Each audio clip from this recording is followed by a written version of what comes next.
pengingat biar kita bisa menjaga diri tidak sampai melanggar aturan, dan sebagai motivasi karena tadi akan mendapatkan isyarat dia sehingga amal soleh kita lebih banyak. Siap? Semangat mencari isyarat dia. Biar kompak. Mari kita cari isyarat dia. Mudah-mudahan kita mendapatkannya. Allahumma amin. Ini maksudnya dari penutupannya semangat aja. Mudah-mudahan kita mendapatkan ilmu yang bermanfaat dan terus semangat sampai akhir hayat, bahagia dunia dan akhirat. Amin ya rabbal alamin. Assalamualaikum warahmatullahi wabarakatuh. Alhamdulillah, wassalatu wassalamu ala rasulillah, la haula wa la quwata illa billah, ma ba'd. Syukur pada Allah Ta'ala, pada pagi hari ini kita telah melaksanakan sholat subuh berjamaah. Mudah-mudahan Allah melimpahkan kebaikan dan pahala buat kita semuanya. Amin ya rabbal alamin. Mudah-mudahan kita semuanya tetap sehat walafiat dan tetap semangat dalam thalabul ilmi, dalam ibadah dan dalam meraih ridha Allah Ta'ala. Amin. Salawat dan salam semoga melimpah kepada Rasulullah Muhammad Sallallahu Alaihi Wasallam yang telah sempurna mengajarkan Islam. A'udzu billahi minasy syaithanir rajim.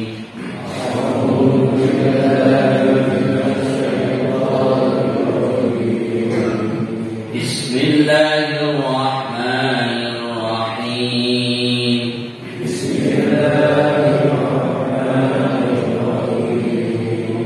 Al-Qari'ah.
Yauma yakunun nas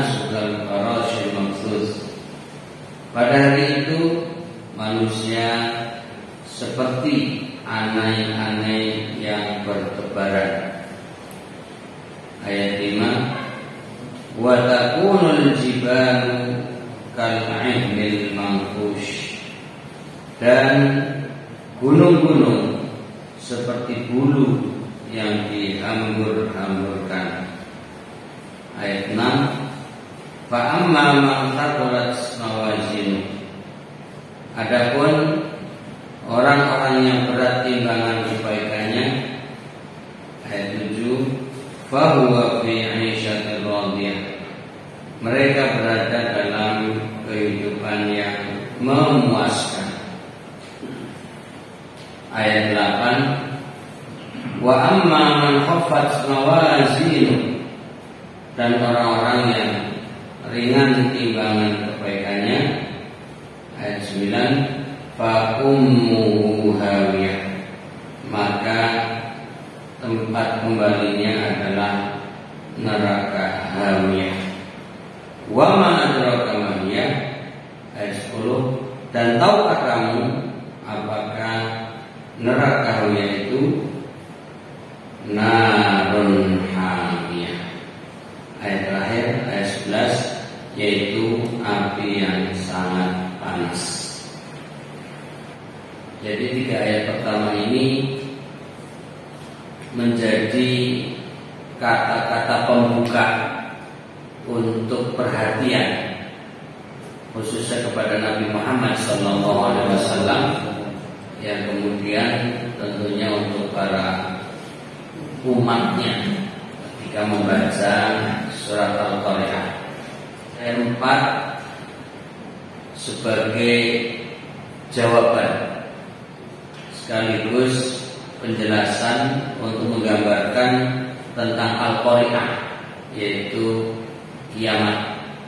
Jadi ayat 4 dan ayat 5 adalah jawaban dan penjelasan tentang Al-Qari'ah, yaitu yauma yakunun nasu kal farasil mabsuth. Pada hari itu manusia seperti aneh-aneh yang bertebaran.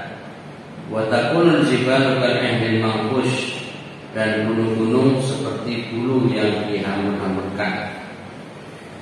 Lalu pada ayat 6 dan juga 7 ini menggambarkan tentang imbalan atau pahala bagi orang yang banyak amal solehnya,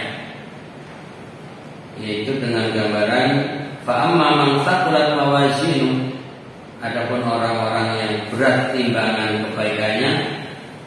Nah, di sini adalah imbalannya fa huwa fi 'ishatir radiyah, mereka berada dalam kehidupan yang memuaskan.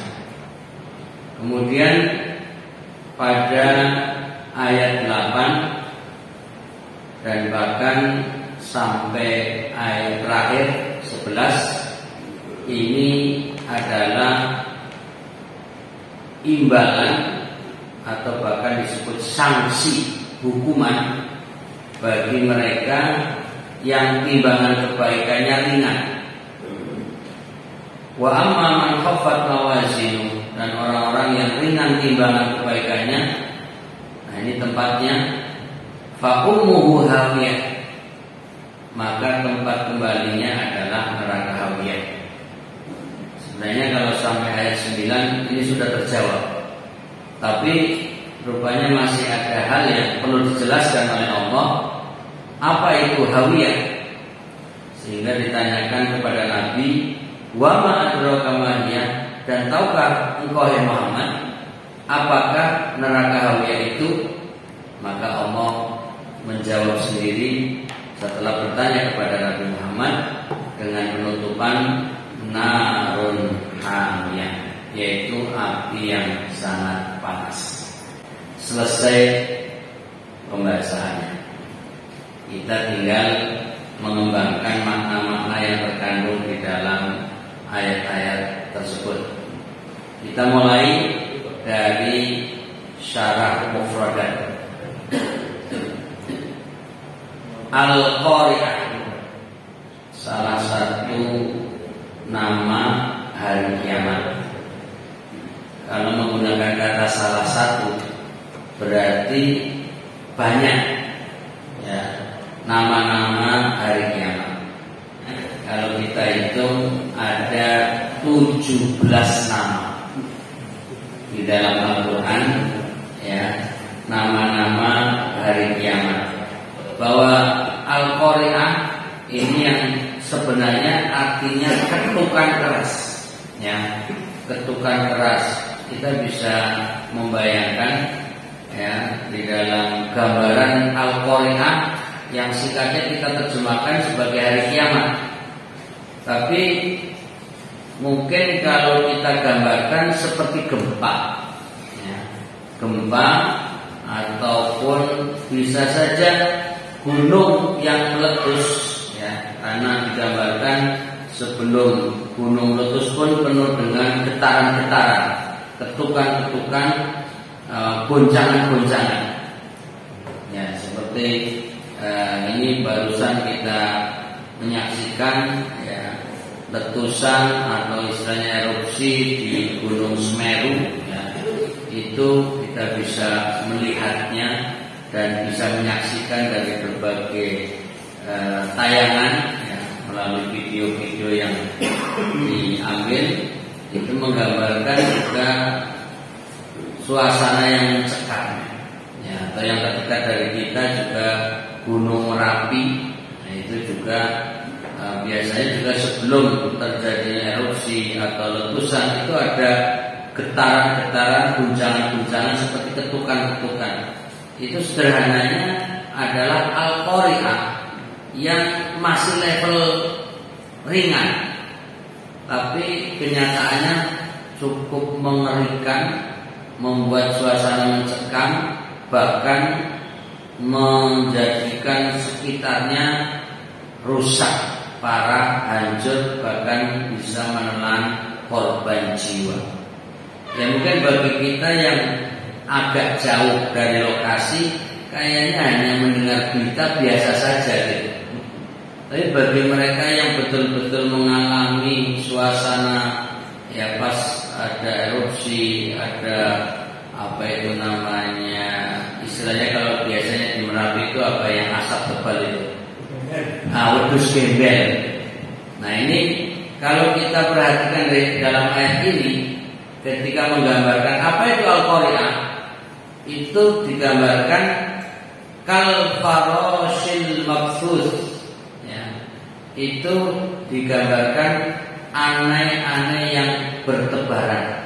Jadi ibaratnya manusia yang ketakutan lalu lari ke sana kemari ya, udah seperti ibaratnya di sini manusia itu sudah dianggap hewan aja, aneh-aneh.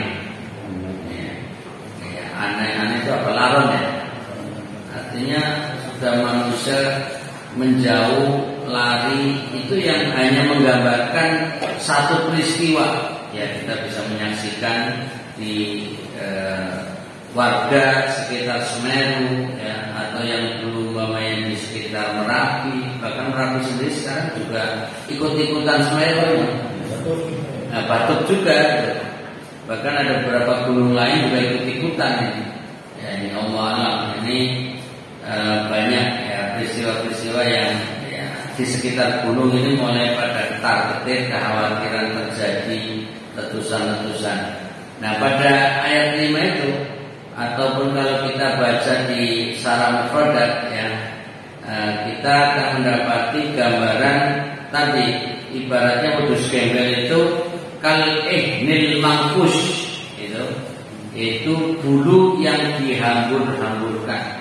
Nah, ini kayaknya istilah wedhus gembel itu kan ada gembelnya kan bulu itu jangan-jangan diambil dari istilah ini ya, atau nggak sengaja tapi ada kesamaan, sinkron ya antara gambaran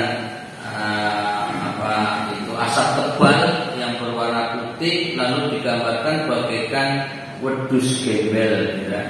Dan ini di dalam Al-Quran digambarkan dengan al-kal'ihnil manfush ya. Itu seperti bulu yang dihambur-hamburkan. Dan apa yang disaksikan saat ini belum sedahsyat apa yang akan terjadi nanti ketika benar-benar terjadi al-qari'ah, benar-benar terjadi hari kiamat. Itu pun sudah membuat suasana mengerikan, menakutkan. Bahkan beberapa tim yang datang untuk menolong malah sekarang juga pada ketakutan juga ini, yang mau mengevakuasi atau mencari warga-warga yang hilang di dekat Semeru. Ternyata erupsi susulan terus terjadi. Ya, mungkin kalau kita hanya nonton dari video, ya antara nonton seperti nonton film dengan mungkin kalau mentadaburi suasana bisa merasakan rasa takutnya. Dan semestinya kalau kita menyaksikan hal seperti itu sambil membayangkan ini kiamat sughra. Apa yang kita lihat itu masih gambaran kiamat tapi kecil. Nah, bagaimana kalau terjadi kiamat yang sesungguhnya, gunung meletus, kemudian di pantai terjadi tsunami, ya kan? Tanah yang kita injak terjadi gempa, idza zulzilatil ardu zilzalaha. Sudah nggak ada pelarian kemana-mana, ke gunung, gunungnya meletus, lari ke pantai, pantainya tsunami, kita tetap di tempat, terjadi gempa. Ini kan sudah cukup mengerikan, mencekam. Apa yang dilihat di Indonesia ini sudah mewakili contoh-contoh kiamat sughra itu. Sekalipun demikian kok ya biasa-biasa saja. Ya ini saking tebal iman kita atau gimana ya? Artinya diberi gambaran kiamat ya biasa-biasa saja. Ya, gunung sudah diperlihatkan meletus, di pantai sudah diperlihatkan tsunami, ya. Tanah yang kita injak sudah dirasakan gempa. Belum lagi ada yang longsor, ada yang banjir, ada yang dan lain sebagainya. Itu tidak membuat kita semakin takut dan khawatir kalau terjadi kiamat sungguhan. Ya, apalagi seringkali kita dengar kiamat terjadi pada hari Jumat. Nah, ini pas hari Jumat loh ini. Ini maksudnya mancing-mancing gak ngantuk aja. Andaikan, ya, ini umpamanya, andaikan, ya, seandainya ini hari Jumat, ya, lalu kita merasakan ada getaran gempa, ya, yang bisa jadi ini benar-benar kiamat. Kira-kira kita akan tetap pengajian atau lari gitu loh? Bogir baru kira-kira kita milih tetap duduk, ya, melanjutkan pengajian, atau kita milih keluar masjid lari mencari selamat? Nah, itu otomatis keluar semua ya. Ya, ini pernah terjadi, ya. Pada suatu waktu saya hadir di sebuah Jumatan. Hari Jumat ada khutbah tentunya, dan di tengah-tengah khutbah terjadi gempa. Nah, kira-kira bisa dibayangkan jamaahnya tetap duduk atau bangun lari? Sudah bisa ditebak gitu. Ternyata semua berdiri dan lari keluar dari masjid. Sampai khatibnya juga bingung, mau lari kekewu. Kalau nggak lari, koyo lainnya lari, jadi bingung ini. Jadi kan istilahnya kalau bahasa keren, kewibawaan khatib ini hilang ini. Kalau tetap di tempat dia mikir juga, wong masjidnya terasa getarannya gitu, seakan ya mau ambruk gitu kan. Tapi kalau ikut lari, kok ikut-ikutan yang lain gitu. Nah, ini memang dilema. Ya. Kalau kita pikir, andaikan benar-benar gempa, kemudian terjadi kehancuran, bahkan umpamanya alhamdulillah masjid ambruk lalu mati umpamanya, kira-kira matinya husnul khotimah enggak ya? Lagi Jumatan, ya kan? Terus masjidnya ambruk lalu mati, ya, di dalam masjid. itu sebenarnya husnul khotimah tidak? Insya Allah husnul khotimah. Bahkan digambarkan andikan itu juga bukan kiamat, hanya peristiwa karena gempa, itu digambarkan sebagai mati syahid. Salah satu gambaran mati syahid adalah ketika orang kejatuhan bangunan.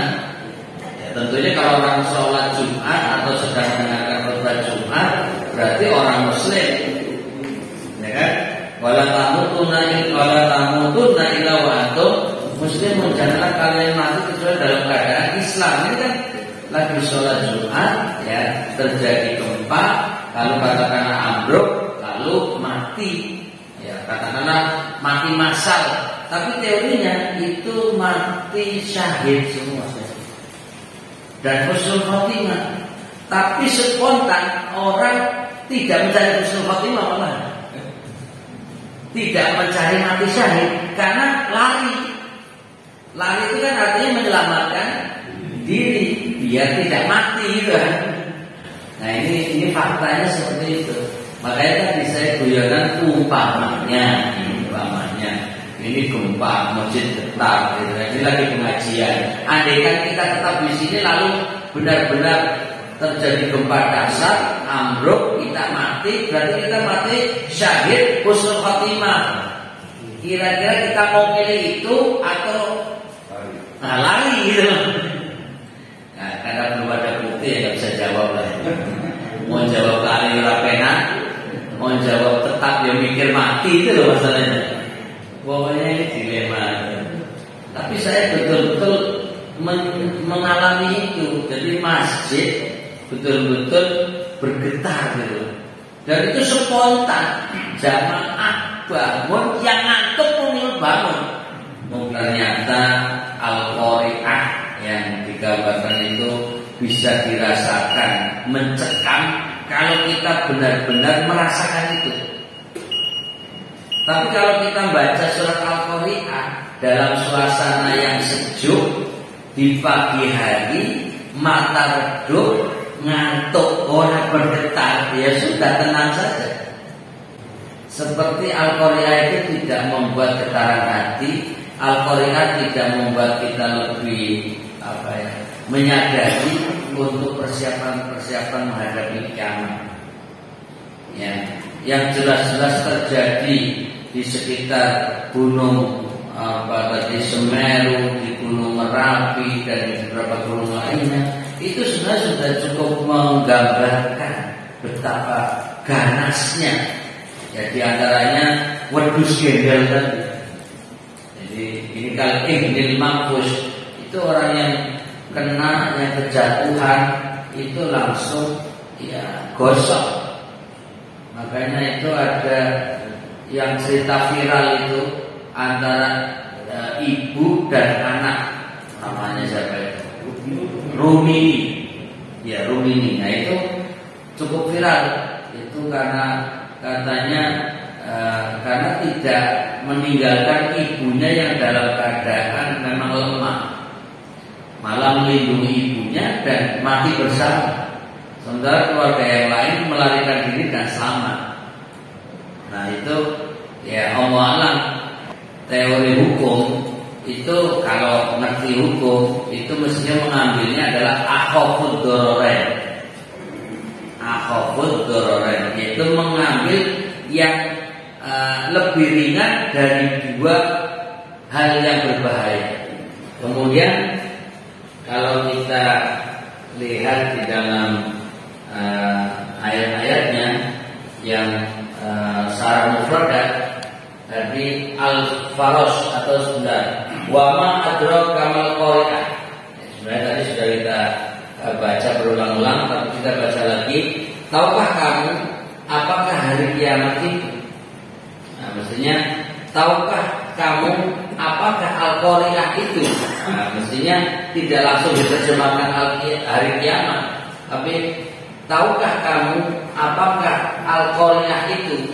Karena justru yang dipertanyakan bukan makna bukan terjemahan kiamat, tapi apa makna al-qari'ah. Jadi karena ini sebuah kata yang saat itu belum populer. Karenanya Allah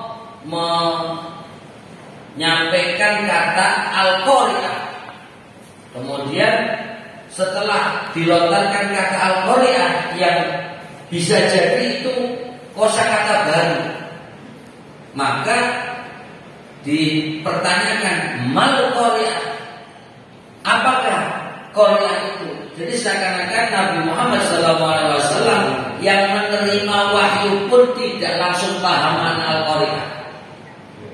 Artinya kata yang belum populer dalam bahasa Arab saat itu. Ya kalau kita sekarang kan sudah baca terjemahannya, langsung mengerti artinya, itu saat ini. Tapi yang kita bayangkan saat ayat ini turun kepada Nabi Muhammad SAW adalah kata yang belum populer, Al-Qari'ah. Ya, nah ini asing, kata yang asing bagi Nabi Muhammad SAW dan juga masyarakat setempat. Maka dimunculkanlah sebuah pertanyaan, mal Qari'ah, apakah Al-Qari'ah itu? Masih ditanyakan yang ketiga, di ayat ketiga, wa ma adraka mal Qari'ah, tahukah kamu apakah Al-Qari'ah itu? Jadi ini adalah bahasa-bahasa untuk mencari perhatian. Jadi makanya kadang-kadang seperti yang sering saya lakukan adalah mengajukan pertanyaan-pertanyaan kepada para jamaah itu caper sebenarnya, cari perhatian. Dan ini metode Al-Quran. Jadi metode Al-Quran di dalam komunikasi kepada pembacanya itu dengan bahasa pertanyaan. Al-Qari'ah, mal Qari'ah, wa ma adraka mal Qari'ah. Ini kan memancing perhatian. Jadi pertama disebut kata Al-Qari'ah, kemudian ditanyakan dalam bahasa umum, mal Qari'ah, apa itu Al-Qari'ah? Setelah pertanyaan umum, lalu pertanyaan khusus, wa ma adraka. Nah ini khusus kepada Nabi Muhammad SAW dengan lafal ka. Ka itu kamu, yaitu tahukah kamu hai Muhammad, ya, mal Qari'ah, apa itu Al-Qari'ah? Jadi dua pertanyaan, yang satu sifatnya umum, yang satunya lagi bersifat khusus. Nah ini untuk menjadi perhatian. Lalu Allah yang bertanya tidak otomatis tidak berarti tidak tahu atau tidak paham, tapi ini pertanyaan hanya untuk pancingan, untuk perhatian. Tapi tidak lama kemudian langsung dijawab. Al-Qari'ah adalah yauma yakunun nasu kal farasil mabsus.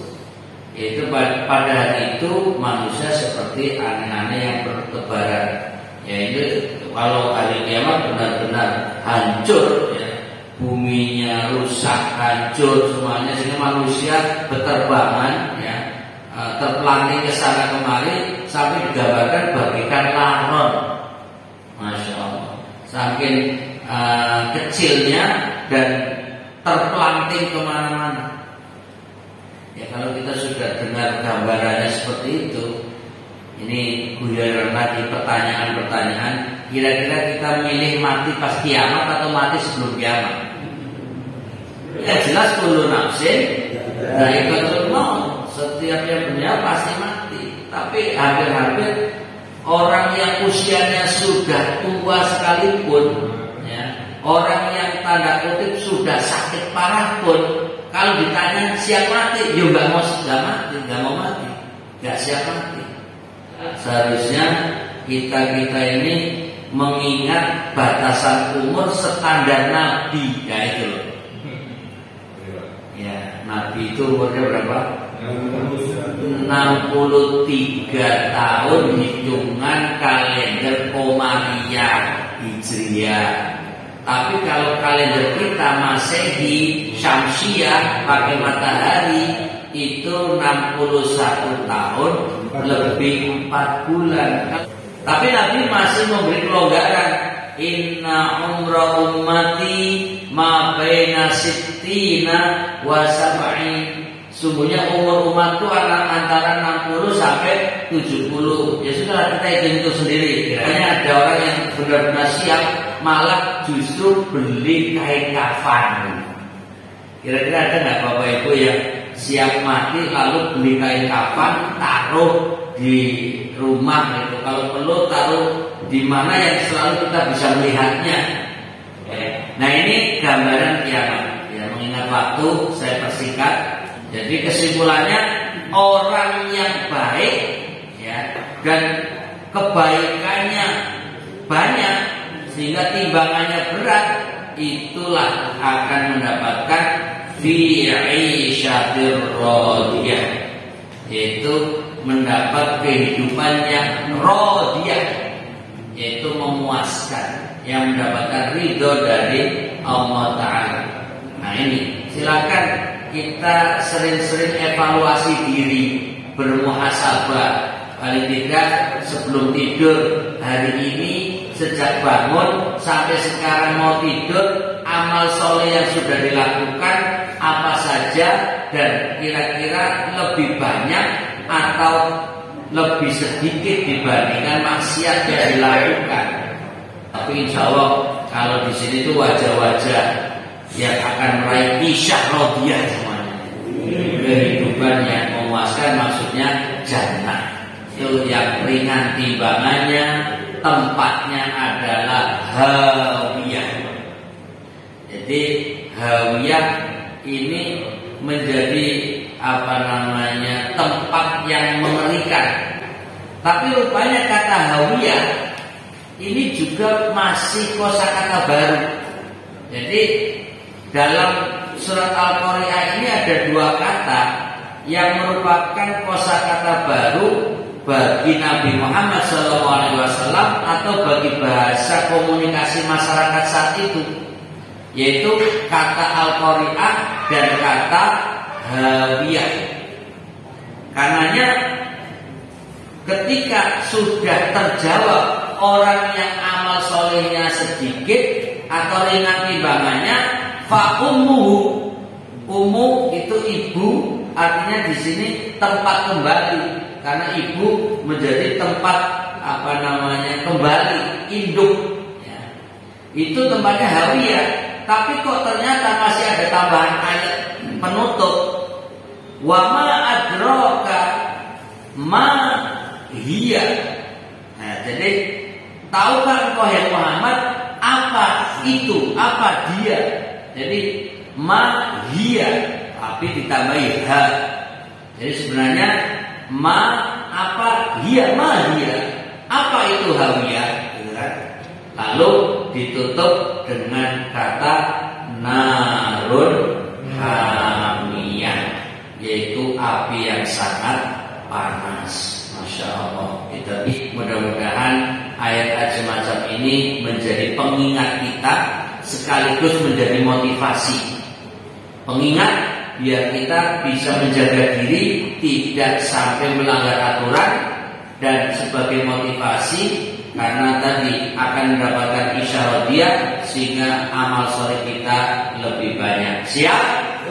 Semangat mencari isyah radiyah.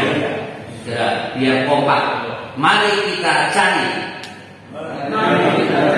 isyah radiyah. Mudah-mudahan kita mendapatkannya. Allahumma amin. Ini maksudnya dari penutupannya semangat aja.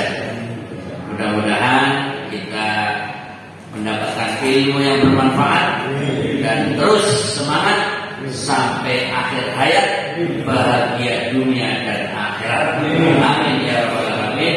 Akhirul kalam. Subhanallah.